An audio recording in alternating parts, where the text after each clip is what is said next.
Assalamualaikum warahmatullahi taala wabarakatuh. Perkenalkan, nama saya Hani Medianingsi, NPM 1850290, Pendidikan Ekonomi Universitas Pasundan. Dalam video kali ini, saya akan memaparkan materi etika ilmuwan dalam karya ilmiah.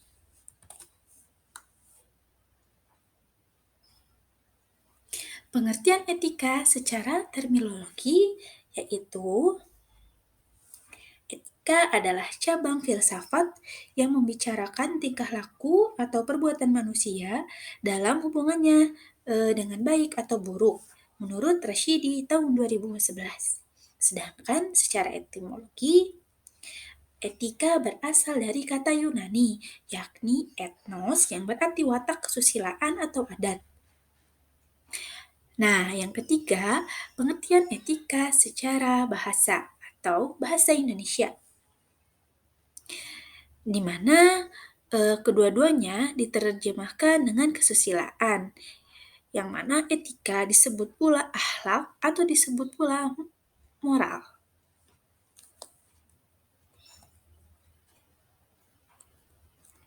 Moral itu sendiri berasal dari kata Latin mos, jamaknya mores yang berarti adat atau cara hidup.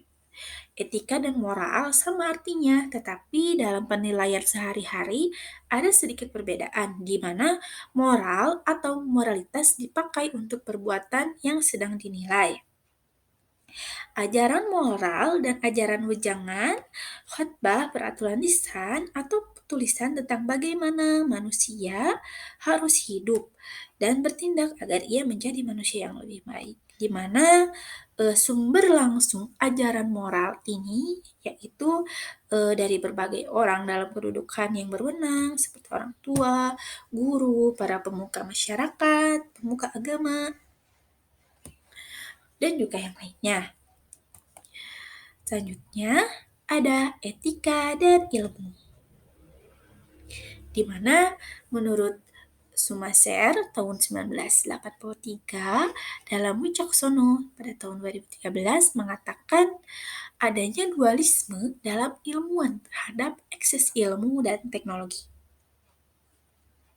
di mana dualisme tersebut yang pertama ada ilmu harus bersifat netral terhadap nilai-nilai baik ontologis maupun aksiologi, di mana golongan ini ingin melanjutkan tradisi era Galileo, yaitu kenetralan ilmu secara total.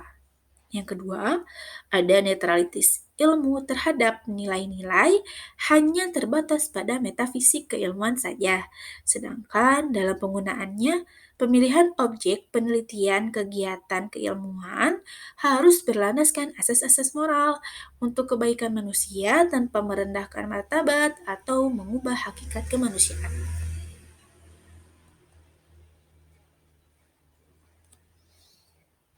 Selanjutnya ada etika ilmiah. Ilmu filsafat terbagi atas dua kelompok cabang, yaitu filsafat teoritis dan filsafat praktis. Kelompok pertama mempertanyakan segala sesuatu yang ada, sedangkan kelompok kedua membahas bagaimana manusia bersikap terhadap apa yang ada tersebut. Etika juga termasuk kelompok filsafat praktis. Rashidi tahun 2011 menyatakan bahwa etika dibagi menjadi dua kelompok, yaitu etika secara umum, di mana merupakan suatu pemikiran kritis dan mendasar tentang ajaran-ajaran dan pandangan-pandangan moral. Etika berkaitan erat dengan berbagai masalah-masalah predikat nilai, nilai susila, tidak susila, baik ataupun buruk.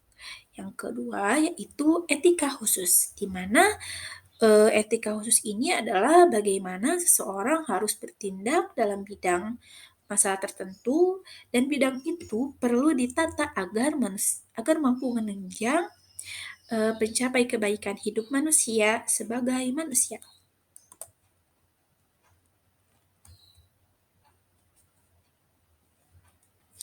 Selanjutnya, menurut Suseno, tahun 1988 dalam Rashidi tahun 2011 menyatakan bahwa etika khusus dibagi menjadi dua, yaitu etika individual dan etika sosial, yang keduanya berkaitan dengan tingkah laku manusia sebagai masyarakat.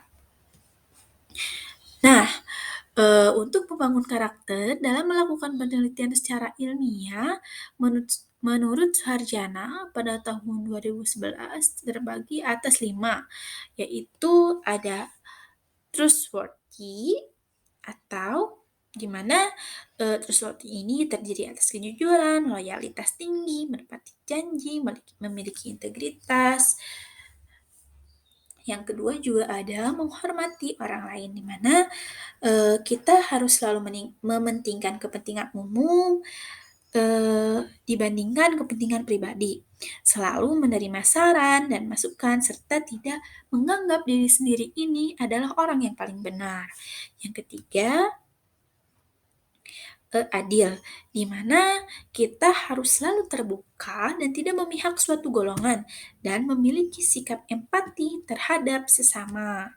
Selanjutnya ada bertanggung jawab, di mana bertanggung jawab ini segala hal yang dilakukan kita ini harus bisa dipertanggungjawabkan. Selalu harus berpikir dalam bertindak. Jadi kita ini sebagai manusia sebelum bertindak maka yang harus kita lakukan adalah berpikir terlebih dahulu. Yang terakhir ada cinta dan perhatian, di mana kita harus selalu menolong orang lain, tidak egois, dan sensitif, serta kasar terhadap orang lain.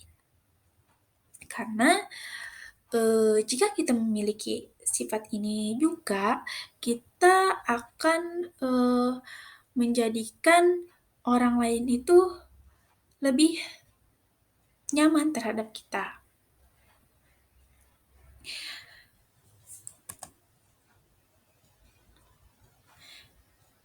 Selanjutnya ada tanggung jawab ilmuwan. Nah, berbicara tentang tanggung jawab ilmuwan, tentu akan lebih banyak berkaitan dengan aksiologi, bukan dalam epistemologi semata.